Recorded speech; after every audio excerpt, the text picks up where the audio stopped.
नमस्कार, मैं अमित रामटेके।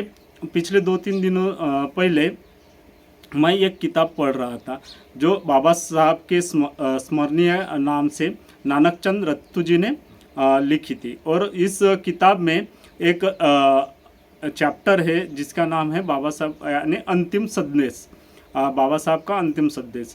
बाबा साहब का अंतिम संदेश इस चैप्टर में जो कुछ लिखा है वो नानकचंद रत्तू और बाबा साहब के बीच का जो बातचीत हुई थी, उस बातचीत में जो भी बाबा साहब ने बोला था, उस जो भी बाबा साहब ने कहा था, उस बातचीत को इस चैप्टर में समायोजित किया गया है। और इस बातचीत का कुछ अंश जो है मैं आपके सामने बताने वाला हूँ। और इस बातचीत का जो सारांश है, उस सारांश का जो भी आप अपने तरीके से जो मतलब निकालते हैं, उसका आज की परिस्थिति में क्या प्रभाव है, या आज की परिस्थितियों में कुछ फर्क पड़ा है या नहीं पड़ा है, ये भी हमें जानना पड़ेगा, समझना पड़ेगा कि बाबा साहब के समय की परिस्थितियाँ क्या थी और आज के समय की परिस्थितियाँ कैसी है, उसमें कुछ बदलाव हुआ है, सुधार हुआ है या नहीं हुआ है। तो क्या था बाबा साहब का अंतिम संदेश। बाबा साहब कहते हैं, तुम लोगों को नहीं पता कि मुझे कौन सी बात उदास और चिंतित कर रही है। तो जब बाबा साहब की तबीयत बहुत ज़्यादा ख़राब थी, उस समय की बात है। और बाबा साहब बहुत ही चिंतित थे और इसी वजह से बाबा साहब कहते हैं कि तुम लोगों को नहीं पता कि मुझे कौन सी बात उदास और चिंतित कर रही है। वो आगे कहते हैं, मेरी पहली चिंता तो यह है कि मैं अपने मिशन जीवन का लक्ष्य पूरा नहीं कर पाया। मेरी पहली चिंता तो यह है कि मैं अपने जीवन का लक्ष्य यानी कि मिशन पूरा नहीं कर पाया। बाबा साहब को ये चिंता सता रही थी कि बाबा साहब ने अपने जीवन का जो लक्ष्य रखा था वो अपने जीते जी पूरा नहीं कर पाएंगे। इस वजह से बाबा साहब चिंतित थे। और उसके आगे में बाबा साहब कहते हैं, मैं अपने लोगों को दूसरे समुदायों के साथ बराबरी के आधार पर राजनीतिक सत्ता में भागीदारी करने वाले शासक वर्ग के रूप में देखना चाहता था। तो इसका मतलब यह है कि बाबा साहब ये चाहते थे कि बाबा साहब जिस वर्ग के लिए काम कर रहे हैं, उस वर्ग को वो शासक बनाना चाहते थे। तो अभी हमें सोचने वाली बात यह थी कि बात यह है कि बाबा साहब भी अपने जीते जी अपने समाज को शासक वर्ग जो बनाना चाहते थे वो बना नहीं पाए थे। तो क्या आज की तारीख में बाबा साहब के जाने के बाद भी हम शासक वर्ग बन पाए हैं या नहीं बन पाए हैं, ये हमें सोचने वाली बात है। हमारे लिए सोचने वाली बात ये है कि आज की तारीख में अगर हम जब देखते हैं कि लोकसभा 2024 के इलेक्शन चल रहे हैं और ऐसे समय में क्या हम अपने आप को राजनीतिक रूप से शासक वर्ग बना पाने में कामयाब हुए या नहीं हुए। और अगर कामयाब नहीं हुए हैं, अभी तक हम शासक वर्ग नहीं बन पाए हैं, तो इसका कारण क्या है। क्या हमने राष्ट्रीय स्तर पर ऐसा कोई लीडर अपने लिए तैयार किया है जिस वजह से हम शासक वर्ग बन सकते हैं, या हमने अपने आपस के में ही उलझकर अपना जो बाबा साहब का सपना था कि मुझे इस वर्ग को शासक वर्ग बनाना है, ये हम इस अपने आपस में उलझकर ये सपने को हम भूल गए हैं। ये भी हमें सोचने वाली बात है। आगे बाबा साहब कहते हैं कि अब बीमारी ने मुझे लगभग अपंग और धराशायी सा कर दिया है। जैसे कि मैंने पहले ही बताया था कि उस समय बाबा साहब जो है वो उनकी शारीरिक स्थिति बहुत कुछ अच्छी नहीं चल रही थी और बाबा साहब बीमार चल रहे थे। और इसी वजह से उन्हें लगता था कि वो अभी चल फिर नहीं पाएंगे, और इसीलिए वो कहते हैं कि अब बीमारी ने मुझे लगभग अपंग और धराशायी सा कर दिया है। इसके बाद में बाबा साहब कहते हैं कि मैं जो कुछ भी प्राप्त कर सका उसका आनंद कुछ शिक्षित लोग ही उठा रहे हैं। जैसा कि आज के ज़माने में भी हम देखते हैं कि बाबा साहब के आंदोलन की वजह से जो कुछ भी मिल रहा है, इस समाज को जो कुछ भी मिल रहा है, वो सिर्फ कुछ गिने चुने लोगों तक सीमित हो गया है। और गिने चुने जो पीड़ित और पढ़ने वाले जो लोग हैं और जो शिक्षित लोग हैं, उन्हीं को इसका लाभ मिल रहा है। आगे उन्होंने कहा, बाबा साहब ने कहा कि जिन्होंने अपने धोखे और कपटपूर्ण कार्यों से अपने आप को निकम्मा सिद्ध कर दिया है। बाबा साहब ऐसे जो पढ़े लिखे लोग थे जो अपने स्वार्थ में उलझ कर रह गए, उन लोगों के लिए कहते हैं कि वो निकम्मे सिद्ध हुए और वो कपटपूर्ण कार्य कर रहे हैं। उसके बाद में बाबा साहब कहते हैं कि उनकी अपनी पददलित भाइयों के प्रति कोई भी सहानुभूति नहीं दिखती। अगर हम अपने आप को पढ़ा लिखा कहते हैं तो हमें भी अपने आप से एक सवाल करना पड़ेगा कि जैसा कि बाबा साहब ने कहा था कि उस वक्त के पढ़े लिखे लोग, इनको अपने पददलित भाइयों के प्रति कोई भी सहानुभूति नहीं है, तो क्या आज के ज़माने में भी जो पढ़े लिखे लोग हैं उन्हें अपने दलित भाइयों के प्रति कुछ सहानुभूति है या नहीं है, ये भी हमें सोच विचार करना पड़ेगा। अगर है तो वो किस तरह से है, और नहीं है तो क्यों नहीं है, ये भी बात हमें समझना पड़ेगा। ये समझकर हमें आगे बाबा साहब के आंदोलन में काम करने वाले जो भी अपने आप को बताते हैं, उन्हें इस बात पर ज़रूर चर्चा करनी होगी और आगे का रास्ता बनाना पड़ेगा।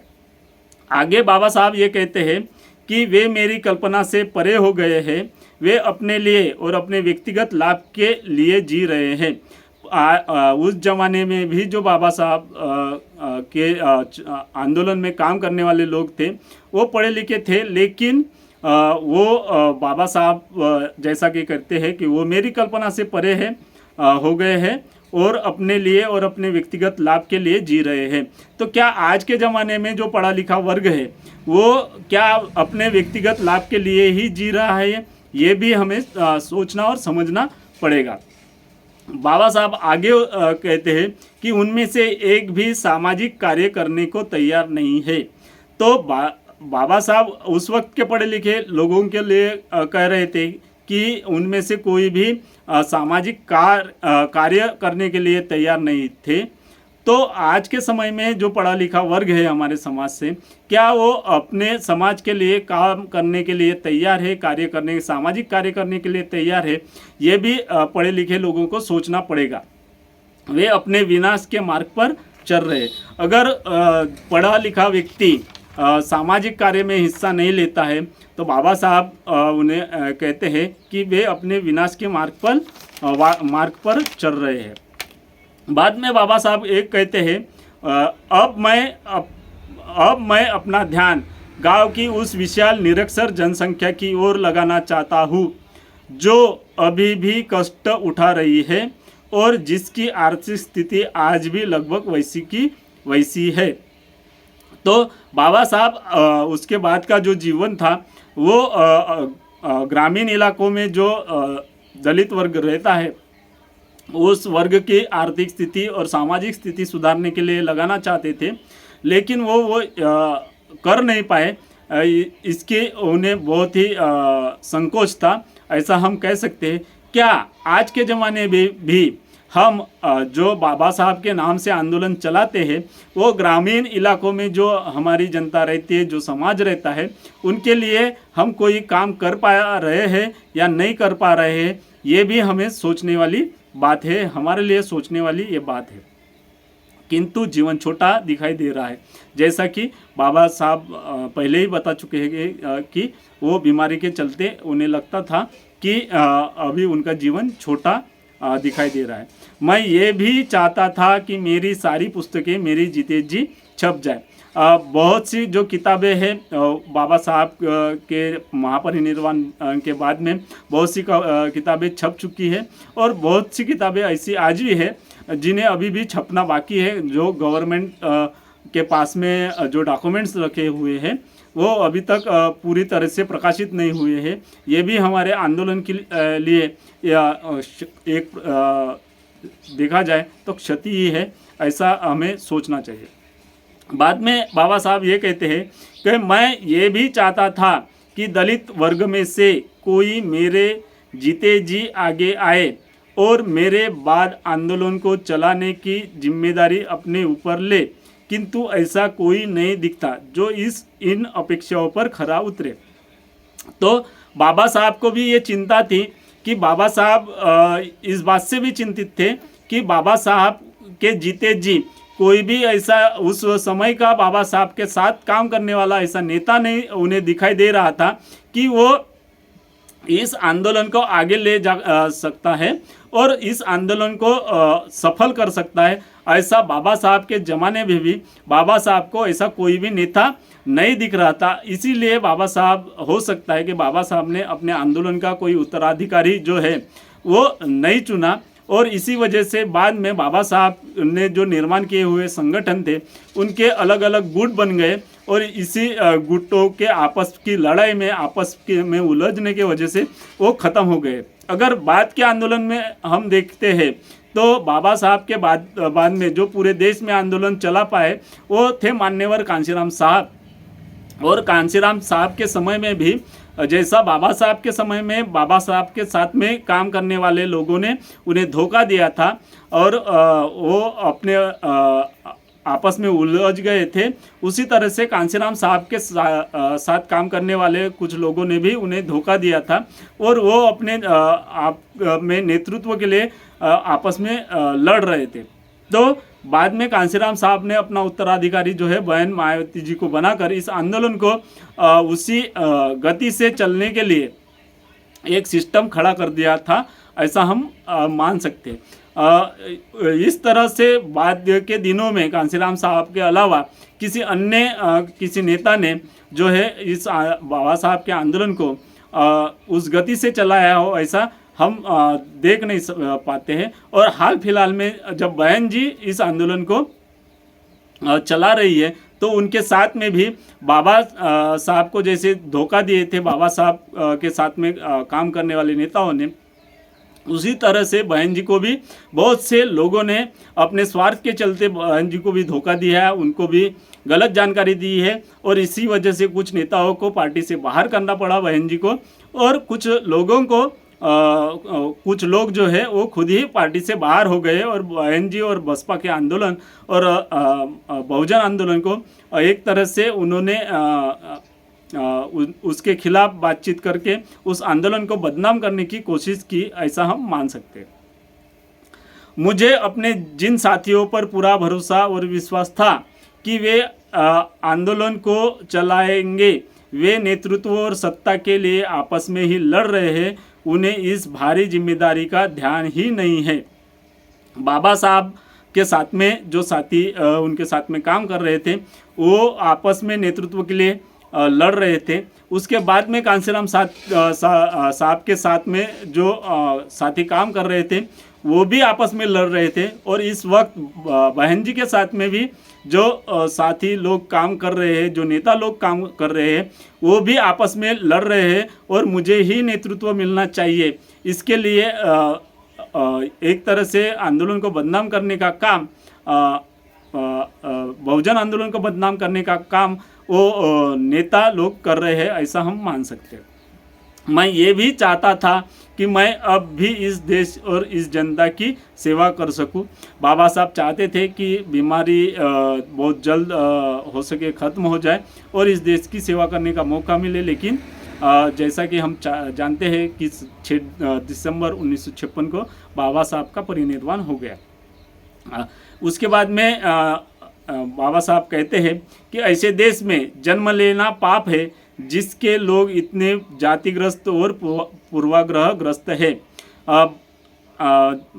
जो भारत में जो जाति व्यवस्था थी उस जाति व्यवस्था के खिलाफ बाबा साहब अपने पूरे जीवन काल में लड़ते रहे, लेकिन इसमें किसी भी तरह का सुधार वो देख नहीं पाए थे। और आज की वर्तमान परिस्थिति में भी हम देखते हैं कि जो भी चुनाव या कुछ भी काम होता है उसमें जातिवाद कितनी भयंकर रूप से हमें दिखाई पड़ता है और जाति के आधार पर लोग जो है एक दूसरे को जज करने लगते हैं। तब की व्यवस्था में बाबा साहब ये कहते हैं कि विद्यमान व्यवस्था में इस देश के मामलों में रुचि बनाए रखना बहुत ही कठिन है, क्योंकि लोग ऐसे अन्य किसी विचारों को सुनने के लिए तैयार नहीं है जो प्रधानमंत्री के विचारों से मेल न खाता हो। किसी हद तक ये देश नीचे जा रहा है, किस हद तक ये देश नीचे जा रहा है।